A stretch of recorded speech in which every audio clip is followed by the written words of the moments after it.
Welcome everyone, it's Alex for the Coast Spotted. It is May 29th and we're at Hersheypark for the first rider event of Wildcat's Revenge. Got my time for 11:30 and possibly another slot later on today. I'll talk more about that later, but here is Sweet Start entry. It's been absolutely insane trying to get into this park today. It is Memorial Day.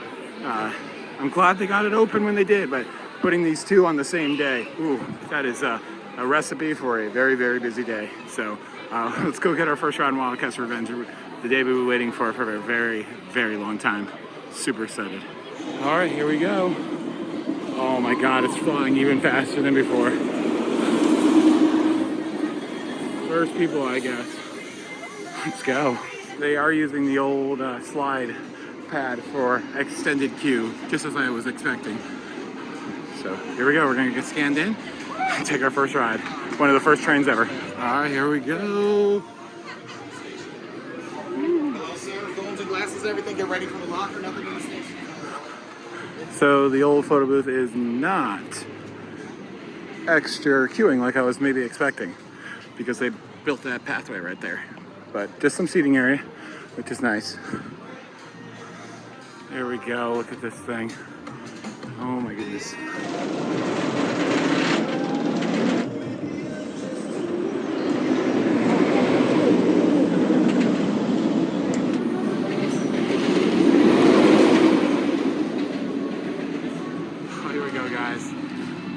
Oh my God. 21 construction updates, 1 testing update. So much driving to cover this thing. I am so excited. Just rode Twisted Timbers yesterday and rode Jersey Devil 8 days ago. So I'll have a really good comparison to the most local RMCs. And it's been about 15-20 minutes since I last rode. Been trying to think about everything that just happened because it was so much to process. This ride is, let's just get down to it. I think I'm gonna go with number 2, just under Seal Vengeance. I just love Seal Vengeance for the length, but this thing just throws in so many surprises. There is not a dull moment on the entire ride.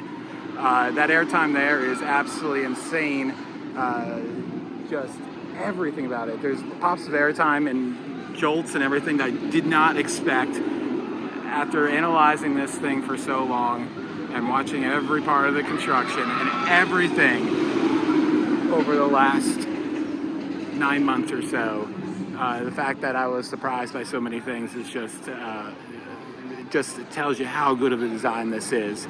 They're running 3 trains. It seems like it's running really well. There is multi-move in the unload to load station, so as soon as the first train that's dropping out of the station is about halfway through, it starts moving the other one and moves this one as well. No breakdowns so far, which is pretty impressive, I'd say, for opening day and RMC. We'll see how that goes in the future. Rode in row 2. They wouldn't let me ride in row 1, but row 2 is just as good for me. Anyways, I do have a friend who's unable to ride, so I think he's just gonna let me use his ticket so I can get another ride in the back seat. I know it's a little dirty, but you know, he's not gonna use it, and he spent a lot of money on his pass as well, but he's just not able to ride. So I had that at 1:30, but let's just do the playbys. First drop is hard to gauge from the front seat, but this thing has a nice whip into it. Stalls a little bit in the front seat as you're coming at the top of that underflip. That airtime there is amazing. The double up into the wave turn is absolutely amazing. It's a little bit off axis. Didn't actually ever realize that. Both wave turns are fantastic. Neither one of them is dull, which is says a lot about wave turns, because Iron Gwazi has 2 of them, and the second one is not that great. The first one is probably one of the best ones. And then the stall. The stall is very whippy and it lasts forever. You feel like you're climbing upwards, upside down forever. Such great hang time. Both 0G rolls are so whippy. I rode on the closer side to me, the left side. It does have a little, the opening is pretty much completely blocked, so you cannot by mistake get off on the other side. There's a little bit of an opening, so I don't know. For checking, I think, the harnesses. The harnesses are identical to anything post 2018. you know, the Steel Vengeance, the Twisted Timbers type trains. They do have the handles that some of the RMCs have had and removed but not had. I don't know. There's also a strap. I'll try to get a shot of that. You can see that in the fifth row right there. There's a strap between your legs that you can hold on to as well. So there's plenty of places for you to hold on to if you're scared, which is probably a great idea. That's the one thing about RMCs that have been crazy. The only way to really hold on is that thick I-beam of the harness itself, which is just kind of like not exactly there, it's just there structurally. So yeah, I like it more than Fahrenheit. I like it more than Storm Runner. I like it more than Sky Rush. So I mean, Storm Runner was my favorite coaster right away. This is it. This is everything. I love Storm Runner, but for me, it's a very uncomfortable ride to ride because the straps are so short and it really digs into my shoulders. But this is just so comfortable. And just gauging it from like Twisted Timbers, riding that yesterday, like I was on it 14 hours ago. They don't even compare. It blows Twisted Timbers out of the way, and let's not even Jersey Devil. I love it, the ride, but it's not even remotely in the same league. So let's go ahead and try to get another ride. It's exceeded my expectations. I feel like I'm rambling at this point, and the ops are pretty good. They're not terrible so far. Lucked out without even asking for a backseat ride, and I'm going to tell you, not much has changed other than the fact I counted 18 moments that I was lifted out of my seat. There's basically a triple down on the way down. They're pretty light. They're not that strong airtime. First drop of backseat, strong airtime. It's just everywhere. It's amazing. I love this ending. It's so weird. It's like the turn went too far, so it has to jut to the left and then to the right. It's so weird. And then that turn there, I had no idea. It's a double down. So that's incredible. I can't wait to ride it more. It's just, I'm going to spend a lot of time riding this thing.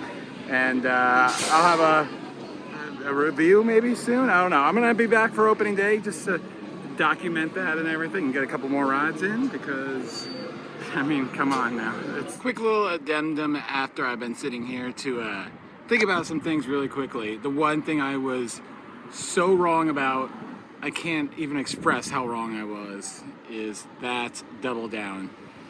It's just amazing. Yeah, it's like flat, but you do that jerk so quickly to the left that you have no idea, and you fly through it so quickly that it's one of my favorite parts of the ride. There's so many good parts of this ride.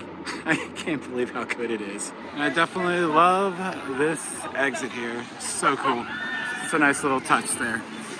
I think that's about gonna do it. We'll be back for more rides to let you know how it's going. The one thing I gotta say is just so impressive. There was one little delay for a little bit. I don't even know if it was a breakdown because I wasn't anywhere near it, but regardless, this is the smoothest opening of a RMC I've ever seen. And I've been to a few. Like, it's not even close. This is just, I can't believe they were able to make it this reliable in just, what was it, 10 days or something like that it started testing. It's incredible. I can't believe it, how well it's running and how good of a ride it is. So that's going to be about it. Thank you so much for watching this whole journey that we took together, and let's bring on more construction. Next one up is going to be Dorney, of course, and we'll be back for more Hersheypark content, Dorney Park, and all over around the world. This has been Alex for the Coaster Spotlight. Comment and subscribe, and we'll see you very soon.